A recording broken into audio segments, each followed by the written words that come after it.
Good afternoon. Welcome to another edition of the Madison View. My name is Ralph Scott.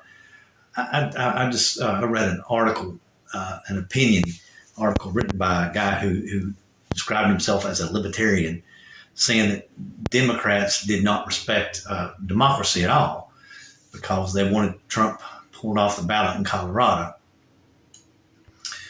Well, let me put it to you like this right here. Okay, from all that I can see is done, Donald Trump committed treason. Okay, and as far as memory serves me correctly, that's under the 14th Amendment of the Constitution. That if you commit treason while in office, which he was in office at the time, you cannot run for office again. So, all out technicality, the only reason why Donald Trump is still does not have an impeachment against him or a felony charge at this point in time frame in his life is because there was a Republican majority Senate. That's the only reason why. It is proven time and time again that the man committed treason. Okay, he enticed the rioters to go to the Capitol. And they were looking into the woman who actually set up the event, and she didn't post exactly who all was going to be there. She didn't say Donald Trump was going to be there. She didn't say it's going to be this big time event, period. And they didn't think anything about it.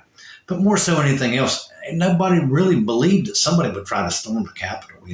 Everybody says, tries to blame, Pelosi and all this kind of stuff. But basically what it comes down to is nobody really thought somebody would even attempt to do that. Everybody was sure that the election was secure, except for the misinformation that all the conspiracy theorists and everything believe, and they still believe it to this day. And it's been proven in court to a corporation. Think about this, y'all. A billions and billions of dollar corporation had to pay money and quit saying that the election was stolen. I mean, think about that for just a minute. They would have fought that forever. I mean, if they didn't, if they were not telling the truth, it would be something that they wouldn't even think about doing, So they wouldn't surrender that moniker is what I'm trying to say. But, like I said, the biggest thing to me is that, the guy saying that Democrats in democracy, he shouldn't even be on the ballot. At least Democrats ain't like Trump and wants to line up someone who he thinks is treasonous and give them corporal punishment. I think it's called. Isn't it called when you give somebody the death penalty, corporate punishment? Most Democrats just don't want him to run. I mean, that's the way I feel about him. He just don't need to be in office anymore. I mean, in my opinion, like I said, he committed treason. In my opinion, under the 14th Amendment of the Constitution, the man should not be on any ballot in the United States to seek office. But, it's just amazing how this guy just tried to turn it around, just like, oh my God. And then here's another big one. It just absolutely just blows me away. Once Giuliani got popped for the election, the election workers where he smeared them and they got awarded, he got awarded all this big time money. Trump come out and said that Georgia was reinvestigating the election results in Georgia, and made everybody mad. In Georgia, everybody come out against it, and people still believe this. It's so obvious now he's lying, and he's doubling down. And here's the biggest thing that gets me is that, Republicans are more for democracy than Democrats are, according to this libertarian columnist, which I think is kind of hilarious. It's awful funny whenever, I go and I read in detail all these different articles and everything, and all these, Republican Party chairmen and committees and everything don't want the people voting on abortion. They only want state representatives voting on abortion, which is kind of, I don't know what's that word called, undemocratic, is it not?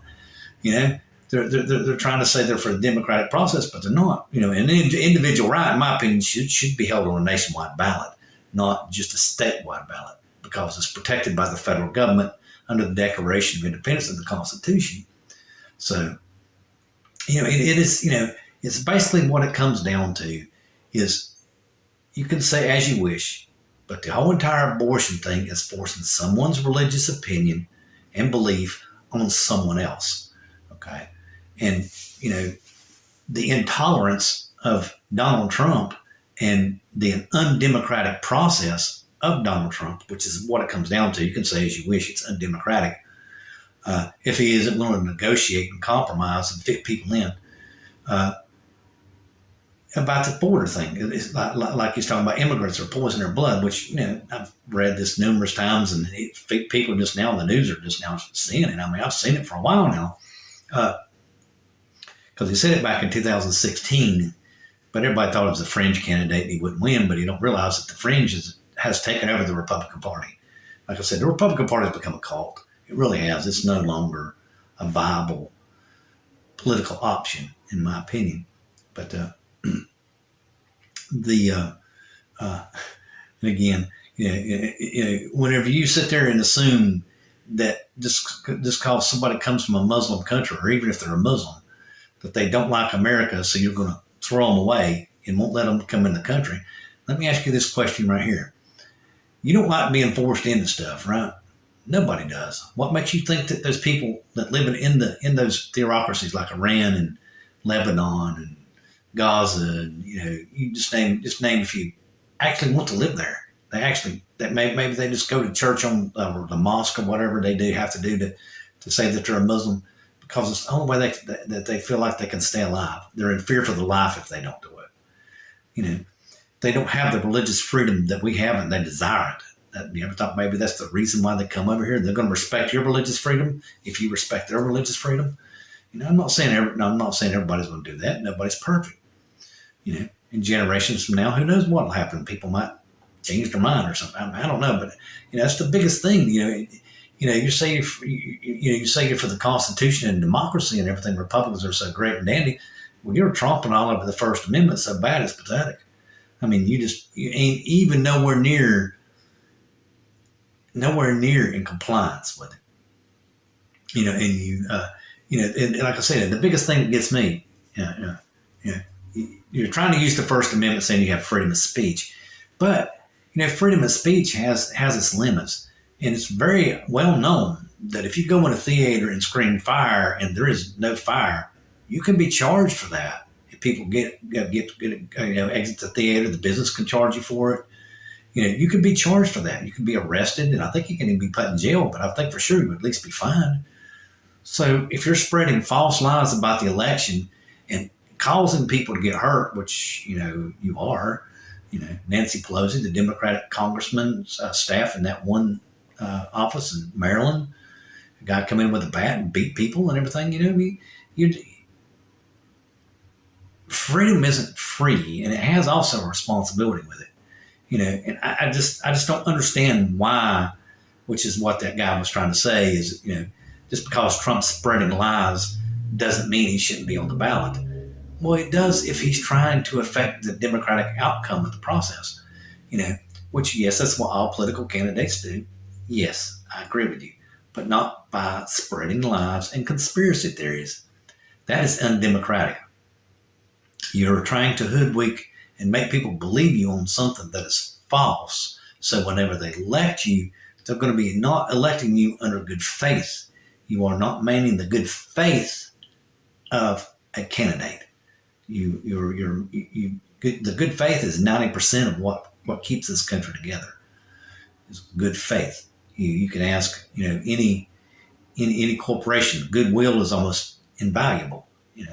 It's just not something that you need to sacrifice. But you obviously don't care about that, or else you wouldn't be sticking up for Donald Trump. But like I said, the whole entire abortion thing, right? Well, you don't want people voting, for their own right. Okay, and yes, it is a religious thing. Whenever you try to take that metastrestone or whatever, the one abortion thing that can be done in 6 weeks, right? And you're trying to ban abortion after 6 weeks. Basically, you're trying to eliminate abortion.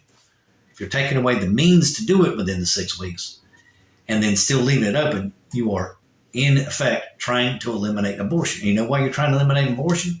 From what I'm reading and what I can tell, the major criteria of it is You want more people to have children. You're afraid there's not going to be enough people to either, number one, replace the people that's here, which is your great replacement theory. It's the reason why you want people to have children. And you don't think there's going to be enough workers. But here's the thing. If you want people to have children, okay, you want people to have children, you give them an incentive to have a child.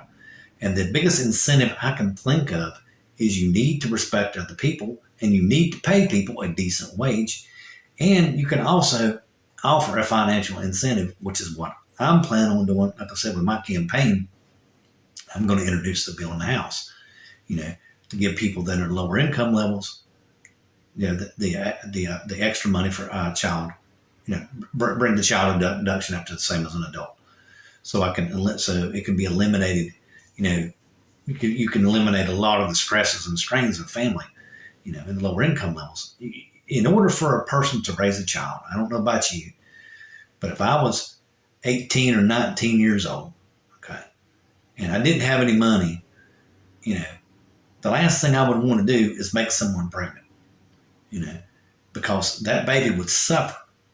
So you need to make sure that the people have the economic means to be able to take care of a child, because you just don't bring a child in the world and let it starve to death or get some kind of disease that you don't have the insurance to cure, or they go on Medicaid, Medicare, and you whine about it the whole time because you don't want to pay for it. It's kind of like the one guy who I saw being interviewed at a Trump rally that said he didn't want to pay for transgender care. He was fine with transgender people, but he didn't want to pay for transgender care. He said as long as they ain't on Medicaid or Medicare. But, and like the guy said, well, what about if it's on insurance? He said, well, it don't bother me as long as it ain't my insurance. But like the guy said, as long as it's on insurance, it's on everyone's insurance, because everybody calculates the rates by medical demand and medical use. In other words, dollars in, dollars out. It doesn't matter who or how. All companies use the same process. Good night.